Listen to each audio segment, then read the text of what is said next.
There was once a strong, loving black man, a father with deep roots and a rich heritage. He had a son who looked just like him.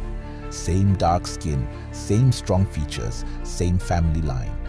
This son was his pride and joy. Everything the father built, he built for him. But as the son got older, he turned rebellious. He didn't want his father's guidance anymore. He wanted the benefits, the blessings, the inheritance, but not the relationship. So eventually, with great pain, the father said, "You may be my blood, but you're no longer acting like my son." And the boy walked away from the home he was raised in. Now, that same black father, still full of love, still generous in heart, saw a white child one day. This child was alone, poor, abandoned. He didn't have a father at all. The black man, moved by compassion, decided to adopt him. This white boy didn't come from his line. He didn't share the same skin, the same heritage, or the same history. But the father grafted him into his family. He gave him a name, a seat at the table, a place in the home. Over time, the white boy began to learn the culture of the house. He picked up the rhythms, the love, the discipline, the customs. Though he didn't look like the others, he lived like one of them.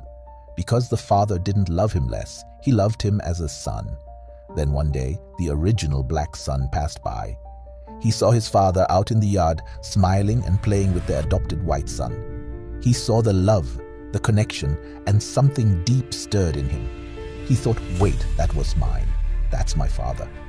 And because of that stirring, that jealousy, he came back. And the father, without hesitation, opened his arms wide. "Come home, son," he said. "This is still your house." Now that story paints the picture of Romans chapter 11. Paul explains that God had a family, Israel. The black man and his black son represent that.